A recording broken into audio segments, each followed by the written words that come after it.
तो कहानी की शुरुआत हैरी नाम के एक बहुत ही खतरनाक आदमी से होती है, जो कि अभी के लिए तो बहुत ही बड़े माफिया ग्रुप के बीच में सुलह कराने को बैठा था। मगर वो दोनों ही माफिया ग्रुप एक दूसरे से सुलह करने से साफ मना कर देते हैं और हैरी तुरंत ही इस बारे में जाकर अपने बॉस कॉनरैड हैरिगन को बताता है। और क्योंकि उन दोनों ही माफिया ग्रुप की लड़ाई की वजह से हैरिगन फैमिली को भी काफी नुकसान हो रहा था, इसीलिए कॉनरैड तुरंत ही हैरी से उन दोनों ही माफिया ग्रुप को खत्म करने को बोल देता है। जिसके बाद हैरी एक पल को भी नहीं सोचता, वो तुरंत ही अपनी सेमी ऑटोमेटिक गन को ले जाकर नीचे मौजूद उन दोनों माफिया ग्रुप को पूरी तरह से खत्म कर देता है और वहाँ से ठग लाइफ टशन दिखाते हुए तुरंत निकल जाता है। कॉनरैड असल में शहर के दो सबसे बड़े माफिया में से एक होता है और हैरी उसका सबसे ज्यादा लॉयल आदमी था, जो कि हैरिंगन फैमिली के द्वारा फैलाई जाने वाली हर एक मैच को पूरी तरह से क्लियर करता था, ताकि हैरिंगन्स के खिलाफ कभी भी कोई कानूनी कार्रवाई न हो सके। दूसरी तरफ लंदन में ही कॉनरैड का पोता एडी एक क्लब में मजे करने के लिए जा रहा था और उसके साथ टॉमी स्टीवनसन भी था। टॉमी असल में शहर के दूसरे सबसे बड़े माफिया रिची स्टीवनसन का बेटा होता है और हैरिंगन और स्टीवनसन एक दूसरे के सबसे बड़े दुश्मन थे।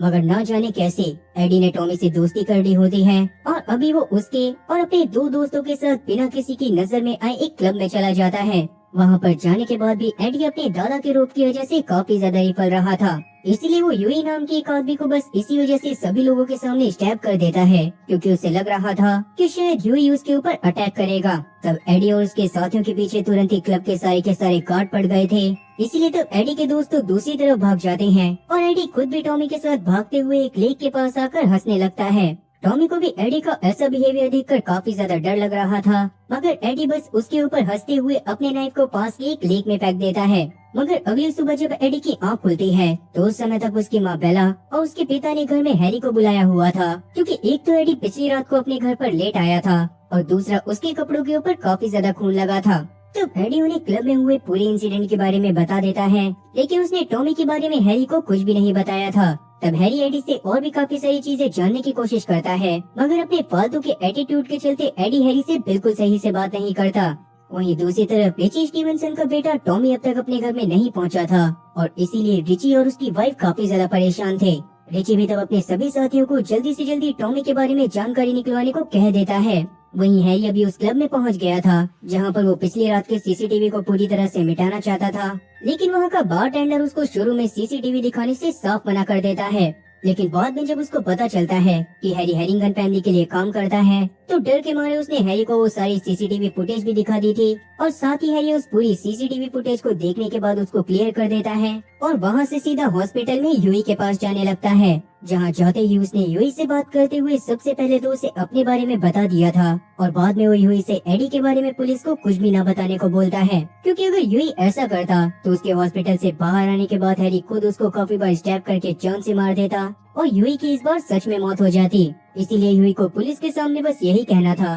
कि रात में क्लब में काफी ज्यादा अंधेरा था, इसीलिए वो इसको स्टैब करने वाले आदमी की शक्ल को नहीं देख पाया, जिसके बदले में हैरी अब वापस से कभी भी यूई के पास नहीं आएगा। ये सुनने के बाद तो यूई की पटके 4 से 64 हो गई थी, इसीलिए वो डर के मारे पुलिस वालों से वही कहता है जो कि हैरी ने उससे बोलने को कहा था। फिर सब कुछ सेट करने के बाद हैरी वहाँ से तुरंत निकल जाता है और अब उसने हैरी के खून से सने कपड़ों और जूतों को एक कॉफिन में डालकर जमीन के अंदर गड़वा दिया था। वहीं रिची के भी एक आदमी को टॉमी के क्लब में जाने के बारे में पता चल जाता है, इसीलिए अब वो उस बारटेंडर को अपने पास जाकर उसको अपने बारे में बताता है और उससे टॉमी के बारे में पूछता है, जिससे फाइनली अब जल्दी ही रिची के पास भी खबर पहुंच गई थी कि लास्ट नाइट टॉमी एडी के साथ था। ये जानते ही गुस्से में वो एडी के पिता केविन के पास कॉल करता है और उसको धमकाते हुए उससे टॉमी के बारे में पूछने लगता है। अब वैसे तो केविन को टॉमी के बारे में कुछ भी नहीं पता था, मगर वो जानता था कि अगर सच में टॉमी पिछली रात एडी के साथ था तो अभी के टाइम पर अगर वो नहीं मिला तो ऐसे में उन दोनों ही परिवारों के बीच में एक बहुत ही खतरनाक गैंग वॉर हो सकती है।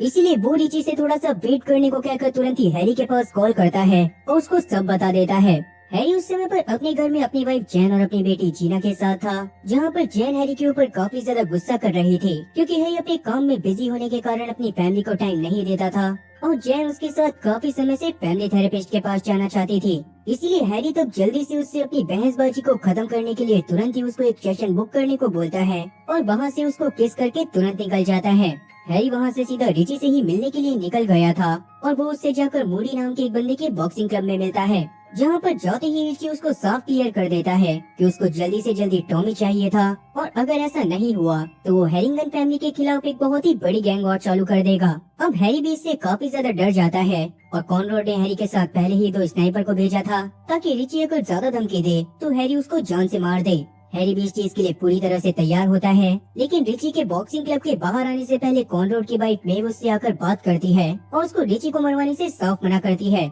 क्योंकि अगर अभी के टाइम पर वो लोग रिची को भी मरवा देते तो ऐसे में टॉमी के गायब होने का शक तो उनके ऊपर जाता ही, पर पुलिस वाले रिची के केस के पीछे भी उन्हीं से पूछताछ करते। इसीलिए कॉनरॉड भी रिची को मारने का प्लान कैंसिल कर देता है। अब रात के समय में कॉनरॉड ने अपने घर में एक फैमिली मीटिंग रखी थी, जिसमें वो केविन, उसकी वाइफ बेला, अपने दूसरे बेटे ब्रेंडन, उसकी सौतेली बेटी सेराफीना और उनकी फैमिली लॉयर ओहारा को बुलाता है। लेकिन वहाँ पर मेव की हरकतों को देखकर साफ पता चल रहा था कि वो सेराफीना को बिल्कुल पसंद नहीं करती। उस समय पर कॉनरॉड के घर में उसका बचपन का दोस्त आर्की भी आया हुआ था, जिसके बारे में मेव ने अचानक से कॉनरॉड को भड़काना चालू कर दिया था। आर्की असल में उनके बिजनेसेस के साथ दूसरे शहर में डील करता था, जहाँ पर कॉनरॉड के सबसे बड़े दुश्मन मैक्सिकन गैंग वाले थे। लेकिन आर्की उन लोगों के साथ भी बहुत अच्छे से डील कर लेता था। उसके बावजूद मेव को ये लग रहा था कि आर्की मैक्सिकन के साथ भी मिला हुआ है और वो मैक्सिकन की रिची के साथ ज्यादा अच्छी डील करवाकर कॉनरॉड को धोखा दे रहा है। शुरू में तो कॉनरॉड उसकी बात पर ज्यादा ध्यान नहीं देता, लेकिन बाद में जब वो सारी बातें कर रहे थे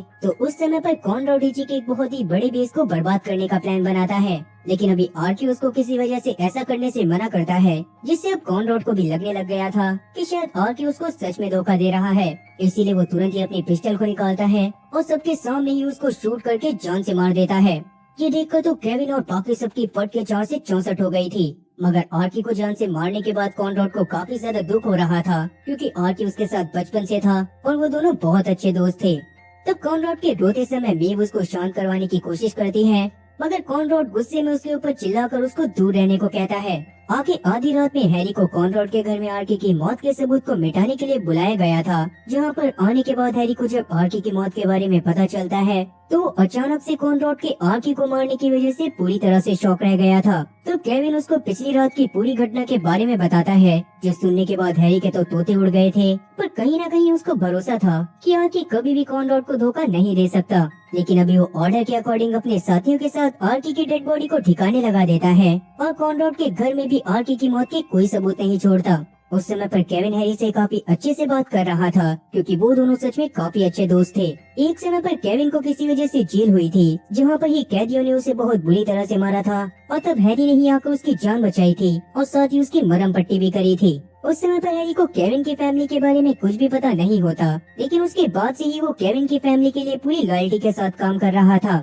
अब उसी रात हैरी के घर में अचानक से काफी सारे पुलिस वाले आकर उसको अरेस्ट कर लेते हैं, पर उसके बावजूद भी हैरी बिल्कुल नहीं डरता। पुलिस स्टेशन में जाने के बाद फिस्क नाम का एक पुलिस ऑफिसर उससे हैरिगन फैमिली के बारे में सारी चीजें जानना चाहता था, जिसके बदले में वो हैरी को सरकारी गवाह बनाकर छोड़ देता। पर उसके बावजूद भी हैरी उसको हैरिंगन फैमिली के बारे में कुछ भी नहीं बताता और उल्टा हैरिंगन फैमिली की लॉयर यानी कि ओहारा को पुलिस स्टेशन में बुला लेता है, जो कि उसको चुटकियों में छुड़वा देती है। हैरी को वहाँ से छुड़वाने के बाद ओहारा को लग रहा था कि आर्की सच में शायद पुलिस वालों को हैरिंगन फैमिली के बारे में बता रहा होगा, और क्योंकि आर्की की मौत के बाद से वो पुलिस वालों के संपर्क में नहीं आया होगा, इसीलिए ही उन्होंने हैरी को उठा लिया। लेकिन ये बात बिल्कुल भी सच नहीं होती, क्योंकि असल में पुलिस वालों के एक अनजान व्यक्ति का कॉल आया था, जिसने ही उन्हें आर्की की मौत और साथ ही हैरी के बारे में बताया था। पर क्योंकि आर्की की मौत के बारे में तो सिर्फ हैरिंगन फैमिली के मेंबर को ही पता था, तो इसका मतलब साफ था कि शायद हैरिंगन फैमिली के अंदर से ही कोई बातों को लीक कर रहा है। वहीं दूसरी तरफ रिची अचानक से अपने साथियों के साथ मिलकर केविन की गाड़ी का पीछा करने लग गया था और वो केविन की गाड़ी को रुकाकर उसे सिर्फ 1 घंटे का टाइम देता है ताकि केविन टॉमी को ढूंढ सके। केविन जानता था कि ऐसे में रिची एडी को भी जान से मरवा सकता है, इसीलिए वो तुरंत ही बेला के पास कॉल कर हैरी के 2 आदमियों को अपने घर के बाहर भेजता है और एडी को उन दोनों के साथ एडी की सेफ्टी के लिए कॉनरॉड के मेंशन की तरफ भिजवाने लगता है। तब रास्ते में रिची के आदमी एडी की गाड़ी के ऊपर अटैक करने की भी कोशिश करते हैं, लेकिन गाड़ी को चलाने वाली का नाम जोया था, जो कि सच में एक बहुत ही कमाल की ड्राइवर थी। अपनी स्किल के बदौलत जल्दी ही उसने अपनी गाड़ी को उस सिचुएशन से बाहर निकाल लिया था और उसके कुछ ही समय में एडी को सेफली कॉनरॉड के मेंशन में पहुंचा दिया था। थोड़ी ही देर में हैरी भी वहाँ पर ओहारा के साथ पहुँच जाता है और वो कॉनरॉड के साथ अकेले में जाकर उसको पुलिस वालों के बारे में बताता है, जो कि उसको अपने साथ उठाकर ले गए थे और वो उससे आर्की के बारे में भी पूछ रहे थे, जिससे कहीं न कहीं अब कॉनरॉड को भी इस बात पर भरोसा हो गया था कि उनके परिवार का ही कोई न कोई इन्फॉर्मेशन को बाहर लीक कर रहा है, लेकिन वो बिना सबूत के किसी पर भी उंगली नहीं उठा सकता था। इसीलिए वो जल्दी से हैरी को इस बारे में भी पता करने को बोलता है और अभी हैरी को टॉमी के बारे में भी जल्दी से जल्दी पता करना था। वहीं बेला अभी 2 साल बाद अपने पिता से मिलने के लिए आई थी, जो कि एक बहुत ही पावरफुल पॉलिटिशियन थे, मगर किसी वजह से उन्होंने बेला से बात करना बिल्कुल बंद कर दिया था। बेला उनके साथ किसी तरह की डील करना चाहती थी, पर बेला के पिता उसके साथ कोई भी डील करने से मना कर देते हैं। लेकिन बेला जब ज्यादा जिद करती है तो वो मान जाते हैं कि बाद में वो अपने एक आदमी को बेला के पास मीटिंग के बारे में बात करने के लिए भेज देंगे। थोड़ी देर बाद बेला उनके एक आदमी एंटोन से मिलती है, जो कि उससे बिजनेस के बारे में बात करता है, मगर उससे पहले बेला एंटोन से उसके लिए एक काम करने को बोलती है। दूसरी तरफ हैरी अभी एक बार वापस से रिची से जाकर मिलता है, जहाँ रिची अभी काफी ज्यादा गुस्से में था और उसने साफ बता दिया था कि वो जल्दी ही एक बहुत ही बड़ी गैंग वॉर की शुरुआत कर देगा। साथ ही उसने हैरी की बेटी जीना के बारे में भी काफी ज्यादा चीजें पता कर रखी होती हैं और हो सकता था कि वो सबसे पहला अटैक जीना के ऊपर ही करे। हैरी को इस बात से काफी ज्यादा गुस्सा तो आता है, मगर अभी वो जैसे तैसे खुद पर कंट्रोल करते हुए टॉमी को ढूंढने का वादा करता है और तुरंत ही वहाँ से अपने घर पर जाकर जैन से जीना के बारे में पूछता है। अब वैसे तो जीना उस समय पर अपने कमरे में सेफ थी, मगर हैरी के बात करने के अंदाज से जैन सब कुछ समझ जाती है और अब जैसे ही उसे टॉमी के गायब होने के बारे में पता चलता है तो वो समझ जाती है कि उनके परिवार के ऊपर भी काफी बड़ा खतरा है। वो हैरी के ऊपर इस बात की वजह से तो भड़कती ही है, पर साथ ही वो इस बात की वजह से भी भड़क रही थी क्योंकि आज का सेशन बुक करने के बावजूद भी हैरी उसके साथ थेरेपिस्ट के पास नहीं गया था। दूसरी तरफ कॉनरेड को अभी भी आर्की की मौत की वजह से काफी ज्यादा दुख हो रहा था, इसीलिए मेव से उसकी वापस से बहसबाजी भी होती है, मगर मेव अभी उसकी बातों पर ज्यादा ध्यान नहीं देती और एडी के पास जाकर उसे संभालने की कोशिश करते हुए उसे ड्रग्स देती है। और साथ ही उनकी बातों से साफ पता चल रहा था कि टॉमी को गायब करने के पीछे मेव का ही हाथ था और ये सारा का सारा कांड उसने एडी की मदद से करवाया है। वहीं बेला अभी जिस होटल में मौजूद थी वहाँ पर वो हैरी को भी मिलने के लिए बुलाती है, क्योंकि उसके हिसाब से उसे खतरा था। जैसे ही हैरी को पता चलता है कि वो वहाँ पर अपने पिता से डील करने के लिए आई है तो वो पहले तो उसके ऊपर गुस्सा करने लगता है, मगर बेला उसको जैसे तैसे शांत करवाती है और उससे अपनी प्रोटेक्शन का वादा लेती है। अब कहीं न कहीं उन दोनों की बातों से ये बात भी समझ आ रही थी कि बेला और हैरी के बीच में भी पास में कोई न कोई केमिस्ट्री जरूर रही होगी, इसीलिए बेला हैरी के ऊपर बहुत ज्यादा भरोसा करती थी। फिर आगे हैरी एडी से बात करने के बाद जैक और एल्फी के बारे में पता करता है, क्योंकि वो 2 बंदे थे जो कि उस रात उसके साथ क्लब में गए थे। उनके बारे में पता करने के बाद हैरी तुरंत ही उन दोनों के पास चला गया था, जहाँ पर उनको कुछ पैसे देकर वो उस रात के बारे में सारी चीजें प्रॉपर्ली पूछता है और तब जाकर उसे पता चलता है कि उस बार का बारटेंडर असल में एडी को बहुत पहले से जानता था। ये बात जानने के बाद तो हैरी भी पूरी तरह से शॉक हो गया था, इसीलिए वो तुरंत ही उस बार की तरफ निकल जाता है, जहाँ पर जाने के बाद सबसे पहले तो वो वहाँ के बाउंसर को गन दिखाकर पास में बांध देता है और बाद में गोली चलाकर वहाँ पर से सबको भगाने के बाद वो बारटेंडर के पास जाकर उसको बहुत बुरी तरह से मारने लगता है। तो बारटेंडर को भी समझ आ गया था कि हैरी वहाँ पर आज उसकी जान ले लेगा, इसीलिए वो ऐसा होने से पहले हैरी को एक रूम की तरफ इशारा करते हुए उस रूम में लेकर जाता है, जहाँ मौजूद एक रूम के अंदर टॉमी के कटे हुए सारे बॉडी पार्ट पड़े हुए थे। उनको देखने के बाद तो हैरी के पैरों तले जमीन खिसक जाती है, क्योंकि वो जानता था कि टॉमी की मौत के बारे में पता चलते ही रिची एक बहुत ही बड़ी गैंग वॉर की शुरुआत कर देगा। वहीं अभी तो रिची को टॉमी की मौत के बारे में पता चला भी नहीं होता, पर उससे पहले ही वो गुस्से में आकर केविन का एक वैकेशन हाउस उड़ा देता है। इस बारे में तुरंत ही केविन हैरी को कॉल करके बताता है और तब हैरी भी उसको एडी के साथ एक जगह पर अकेले मिलने को बुलाता है। वहाँ जाने पर केविन देखता है कि हैरी ने उस जगह पर बारटेंडर को बांध कर रखा हुआ था और साथ ही उसको बहुत बुरी तरह से मारा भी गया था। तब एडी के सामने बारटेंडर ने ये बात कन्फेस कर ली थी कि असल में हैरी और टॉमी वैसे तो उसके बाहर से भाग गए थे, लेकिन बाद में एडी ने ही बारटेंडर से उन दोनों को पिक करने को बोला, इसीलिए बारटेंडर उन दोनों को वापस से पिक करके पब के अंदर ले आया, जहाँ पर आने के बाद वो खुद तो अपने काम में बिजी हो गया था, पर बाद में जब वो टॉमी और एडी के पास पहुँचा तो तब तक एडी ने टॉमी को काफी बार स्टैब करके जान से मार दिया था। इवन इस बात को छुपाने के लिए उसने बारटेंडर को $10,000 भी दिए थे, इसीलिए अब तक बारटेंडर ने इस बारे में किसी को भी नहीं बताया था। ये बात जानने के बाद केविन तुरंत ही गुस्से में एडी को बहुत बुरी तरह से मारने लगता है, मगर एडी तो अपने आप में बहुत ज्यादा फूल रहा था। उसको टॉमी की मौत के बावजूद भी घंटा फर्क नहीं पड़ा था। तब केविन तुरंत ही इस बारे में कॉल करके कॉनरॉड को बताता है, जो कि खुद भी एडी के ऊपर काफी ज्यादा गुस्सा कर रहा था। पर तब तक वहाँ पर मेव पहुँच गई थी, जिसको तो पहले से एडी की हरकत के बारे में पता होता है और वो एडी को असली हेरिंगन बताकर उसके ऊपर प्राउड कर रही थी। वो कॉनरॉड को भी एडी को माफ करने के लिए मनाने की कोशिश करती है, मगर कॉनरॉड अभी मेव से अकेले बात करने के लिए कॉल को काट देता है। अब मेव इस बात को अच्छे से जानती थी कि टॉमी की मौत के बारे में पता चलने के बाद रिची गुस्से में आते हुए कॉनरॉड के खिलाफ एक बहुत बड़ी जंग का ऐलान कर देगा, लेकिन उससे पहले ही वो रिची को पूरी तरह से तोड़ देना चाहती थी। इसके लिए वो कॉनरॉड से रिची की वाइफ रॉन को मरवाने को बोलती है, मगर कॉनरॉड इसके लिए साफ मना कर देता है। आगे हैरी अपने घर में पहुंच जाता है, जहां पर जाने के बाद उसने तुरंत ही जीना और जैन से अपने सामान को पैक करने को बोल दिया था। मगर जब वो लोग वहाँ से निकल रहे होते हैं तो नीचे उन लोगों की मुलाकात रिची के कुछ आदमियों से होती है, जो कि हैरी को वहाँ पर डायरेक्ट जान से मारने आए थे। लेकिन हैरी तुरंत ही उन लोगों के पास जाकर कॉनरॉड को कॉल करता है और उसके फोन को स्पीकर पर कर देता है। तब कॉनरॉड ने उन लोगों को डायरेक्ट धमकी दे दी थी कि अगर वो लोग हैरी और उसकी फैमिली को नुकसान पहुंचाने की कोशिश करेंगे तो कॉनरॉड बाद में उनको और उनकी फैमिली वालों को जान से मार देगा। ये बात सुनने के बाद वो लोग डरते हुए उल्टा रिची से ही झूठ बोलते हैं कि हैरी अपने फ्लैट से पहले ही अपनी फैमिली को लेकर जा चुका है। अभी के लिए हैरी अपने साथ जैन और जीना को लेकर माइक नाम के एक बंदे के पास जाता है, जिसने एक समय पर उससे कर्जे पर $30,000 लिए थे। इसीलिए वो उससे ही कहकर जैन और जीना को टॉमी के मामले के ठंडा पड़ने तक उसकी बोट में छोड़ देता है। इसके बाद वो अपनी मेट मारिया के साथ जाकर उसकी माँ से एक शेल्टर होम में मिलता है, क्योंकि उसने एक समय पर मारिया से वादा करा था कि वो उसकी माँ के लिए एक अच्छा सा घर ढूंढ देगा। वहाँ जाकर वो अपने प्रॉमिस को पूरा करता है, लेकिन वापस आते समय उसको वहाँ पर एक पुलिस वाला दिखाई देता है, जो कि जेल में पहले के टाइम पर उसको काफी मारा करता था। खैर अभी हैरी इस बात पर ज्यादा ध्यान नहीं देता और मैरी से बात करके वहाँ से चला जाता है। लेकिन उस समय पर फिस्क के कुछ आदमी उसका पीछा कर रहे थे और उन्होंने उसके हर पल की फोटो भी खींची थी। वहीं एंटोन अभी बेला के साथ मिलने के लिए बेला के पिता के पास जाता है, जहाँ पर वो बेला के कहे अनुसार बेला के पिता से प्राइम मिनिस्टर से मिलने की बात करता है और बेला का पिता भी उसको कुछ पैसों के बदले में प्राइम मिनिस्टर से मिलवाने के लिए मान गया था। अब ये सारी चीजें जानबूझकर बेला ने रिकॉर्ड करवा ली थी ताकि बाद में वो अपने पिता को ब्लैकमेल करके उनसे पैसे ले सके। लेकिन बाद में जब वो उन रिकॉर्डिंग को एंटोन से मांगती है तो एंटोन उसको रिकॉर्डिंग देने के लिए साफ मना कर देता है, क्योंकि अब उसके मन में और ज्यादा लालच आ गया था, क्योंकि अब वो उन रिकॉर्डिंग के बल पे बेला को ब्लैकमेल कर सकता था और वो बेला और बेला के पिता दोनों से पैसे ले सकता था। वहीं हैरी और केविन अभी भी एक सॉल्यूशन को फाइंड आउट करने में लगे हुए थे कि वो रिची के साथ लड़ाई करने से कैसे बच सकते हैं। इसके लिए वो उस बारटेंडर के पास जाकर पहले तो उसे उसकी फैमिली को मारने की धमकी देते हैं, पर बाद में जब वो बारटेंडर इसके लिए मना करता है तो बाद में हैरी उसके सामने एक चॉइस रख देता है। अब पहला ऑप्शन ये था कि या तो बारटेंडर रिची को सब कुछ सच बताकर पहले अपनी जान गंवाता और उसके सच बताने की वजह से बाद में हैरी जाकर उसकी पूरी फैमिली को खत्म कर देता,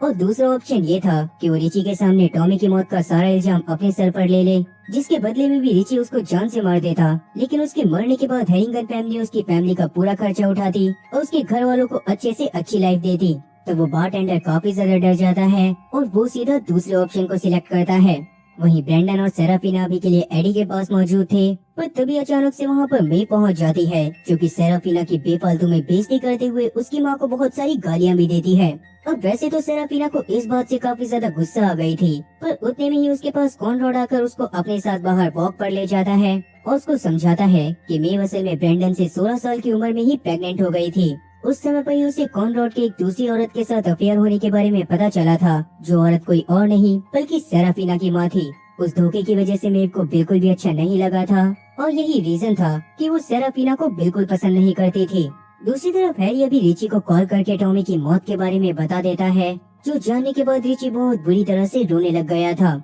वो तुरंत ही टॉमी के कातिल को उसके पास लेकर आने को बोलता है, जिस पर हैरी भी मान गया था। अब तक हैरी को भी इस बारे में पता चल गया था कि फिस्क और उसके साथी अभी तक उसका पीछा कर रहे हैं, इसीलिए वो जाने से पहले केविन के साथ अपने कपड़े बदलकर केविन को अपनी गाड़ी में जाने को बोलता है और खुद वो केविन की गाड़ी को लेकर रिची के अड्डे की तरफ निकल पड़ता है। इससे फिस्क को सच में धोखा मिल गया था और वो काफी देर तक लगातार केविन की गाड़ी का ही पीछा करे जा रहा था। दूसरी तरफ हैरी जब बारटेंडर को लेकर रिची के अड्डे पर पहुंचता है तो वहां पर बारटेंडर ने रिची के सामने यही कन्फेस करा था कि असल में उस दिन टॉमी ने ड्रंक होकर उसके ऊपर अटैक करने की कोशिश करी, जिससे ही डर कर बारटेंडर ने उसके ऊपर अटैक करा और टॉमी मारा गया। पर टॉमी की मौत की वजह से बारटेंडर काफी ज्यादा डर गया था और डर के मारे उसने टॉमी के काफी सारे पीसेस करके उसको एक संदूक में डाल दिया था। ये बात जानते ही रिची तुरंत ही गुस्से में बारटेंडर की टांगों पर शूट करता है, मगर अभी वो उसको जान से नहीं मारता। अब वैसे अभी तो उसे बारटेंडर की बातों पर भरोसा हो गया था, लेकिन अभी वो हैरी को वहाँ से भेजकर बारटेंडर से अकेले में पूछताछ करना चाहता था और अगर बाद में कुछ सस्पिशियस सामने आता तो वो हैरी को बिल्कुल भी नहीं छोड़ता। वहीं फिस्क भी किसी भी हालत में हैरी को पकड़ना चाहता था और तभी अचानक से पुलिस स्टेशन में एक अनजान आदमी का टेप आता है, जिसमें आर्की की डेड बॉडी की लोकेशन के बारे में लिखा हुआ था। वहाँ पर जाते ही पुलिस वाले तुरंत ही आर्की की बॉडी को रिट्रीव कर लेते हैं, लेकिन उस अनजान आदमी के बारे में अभी भी उन्हें कुछ भी नहीं पता होता। वहीं हैरी अभी बेला के पास मिलने के लिए उसके होटल में गया होता है, जहाँ पर बेला पहले तो उसको एंटोन की हरकत के बारे में बताती है और बाद में उससे उस पेन ड्राइव को वापस लाने को बोलती है। अब उस समय पर ऐसा लग रहा था जैसे कि हैरी बेला को किस करने वाला हो, मगर अगले ही पल वो मुड़कर वहाँ से सीधा एंटोन के घर में पहुँच जाता है। वहाँ पर जाते ही उसने एंटोन को प्रसाद देना चालू कर दिया था और वो उससे तुरंत ही उस पेन ड्राइव को वापस मांगता है। इस पर पहले तो एंटोन उसको $40,000 की रिश्वत देने की कोशिश कर रहा था, मगर हैरी गुस्से में उन पैसों को उसके मुंह में ही डाल देता है और उससे उन पेन ड्राइव को लेने के बाद वो उसे बेला से दूर रहने को धमकाते हुए वहाँ से चला जाता है। दूसरी तरफ जैसे ही कॉनरेड को पता चलता है कि पुलिस वालों को आर्की की डेड बॉडी मिल गई है, तो वो काफी ज्यादा परेशान होता है, क्योंकि आर्की की मौत के बारे में सिर्फ परिवार वालों को पता था और आर्की की डेड बॉडी को कहाँ पर दफनाया गया है इसके बारे में हैरी, मेव और कॉनरॉड के अलावा किसी को कुछ भी नहीं पता था। तो मेव वहाँ पर कॉनरॉड को हैरी के खिलाफ भड़काने की कोशिश करती है, मगर कॉनरॉड को हैरी के ऊपर पूरा भरोसा था कि बेशक से हैरी अपनी जान दे देगा, मगर वो कॉनरॉड को कभी धोखा नहीं देगा। वहीं जोया के गैराज में अचानक से एक डॉनी नाम का बंदा आता है, जो कि हैरी से मिलना चाहता था, क्योंकि उसके पास हैरी के लिए एक बहुत ही अच्छी खबर थी। मगर जोया उसे मना कर देती है कि वो किसी भी हैरी नाम के आदमी को नहीं जानती, लेकिन डॉनी के वहाँ से जाने से पहले वो उसकी फोटो ले लेती है। जाते जाते डॉनी भी उसको उसके नाम से बुलाता है, जो सच में काफी ज्यादा शॉकिंग था। खैर जोया ने तुरंत ही हैरी को डॉनी की फोटो भेज दी थी, मगर हैरी तो इस बंदे को बिल्कुल भी नहीं जानता था। मगर उसके बावजूद भी हैरी जोया से यही बोलता है कि डॉनी के वापस आने पर वो हैरी को जरूर बताए। वहीं जैन आज एक बार वापस से एक थेरेपिस्ट के पास गई थी और इस बार भी हैरी उसके पास नहीं आ पाया होता, जिससे परेशान होकर वो अकेले ही थेरेपी सेशन को अटेंड करती है और उस समय पर उसकी थेरेपिस्ट एमिली से उसके बारे में बात करती है। हालांकि उसने हैरी के काम के बारे में तो एमिली को कुछ भी नहीं बताया था और वो ये बात भी जानती थी कि हैरी उसको और जीना को काफी ज्यादा प्यार करता है, मगर हैरी की हरकतों की वजह से वो काफी ज्यादा परेशान हो गई थी, क्योंकि हैरी अपनी फैमिली से ज्यादा हैरिंगन फैमिली को प्रायोरिटी देता था। अब थेरेपी सेशन को खत्म करने के बाद तुरंत ही वो एलिस नाम की एक औरत को मैसेज करती है, जिससे कुछ समय पहले वो थेरेपी सेशंस के दौरान ही मिली थी। जस्ट थोड़ी बहुत बातें करने के लिए एलिस भी उसके घर पर जाने के लिए तैयार हो जाती है, लेकिन उस समय पर कॉनरॉड के एक बहुत ही खास आदमी पॉल ने जैन के ऊपर नजर रखी हुई थी। असल में पॉल को हैरी के ऊपर तो पूरी तरह से भरोसा होता है, मगर उसे जैन के ऊपर बिल्कुल भी भरोसा नहीं था। इसीलिए वो जैन से मिलने के लिए एलिस के सामने उसके घर पर भी पहुंच जाता है। वहाँ पर जाने के बाद उसने जैन से साफ बोल दिया था कि वो कभी भी हैरिंगन फैमिली और हैरी के काम के बारे में किसी को भी ना बताए, क्योंकि वो वैसे भी हैरी को अपने बेटे की तरह देखता है, लेकिन किसी और की गद्दारी वो बिल्कुल बर्दाश्त नहीं करेगा। वहीं हैरी अभी केविन के साथ बैठा हुआ था, जहाँ पर बात करते हुए वो उसे उस पुलिस वाले रस्बी के बारे में बताता है, जिसको उसने थोड़ी देर पहले देखा था। हालांकि केविन को भी याद था कि रस्बी उनको बहुत बुरी तरह से मारता था, मगर वो जानबूझकर हैरी के सामने ऐसा दिखाता है जैसे कि उसे रस्बी के बारे में कुछ भी याद ना हो। उस समय पर केविन हैरी के सामने एक बात और रिवील करता है कि मेव ने उसे बताया था कि एक टाइम पर बेला का अफेयर कॉनरॉड के साथ भी था, मगर मेव ने उन्हें एक टाइम पर पकड़ लिया था और बाद में कॉनरॉड ने बेला को केविन से इंट्रोड्यूस करवा दिया। केविन को भी उससे सच में काफी ज्यादा प्यार हो गया था और उनकी शादी के बाद जब मेव ने उसको ये बात बताई तो उसने बेला से इस बारे में बात करी और बेला ने भी इस चीज को एक्सेप्ट कर लिया। पर अभी के टाइम तक केविन उसको पूरी तरह से माफ कर चुका है, क्योंकि सच में वो बेला से काफी ज्यादा प्यार करता है। अब हैरी ये बात जानने के बाद काफी ज्यादा शॉक तो था, पर अभी के लिए वो कुछ भी नहीं कहता। फिर शाम के समय में जब वो घर के रास्ते पर होता है, तब अचानक से उसको रिची का कॉल आता है, जो कि उसको अकेले मिलने के लिए एक जगह पर बुला रहा था। हैरी को तब थोड़ा सा डर तो लगता है,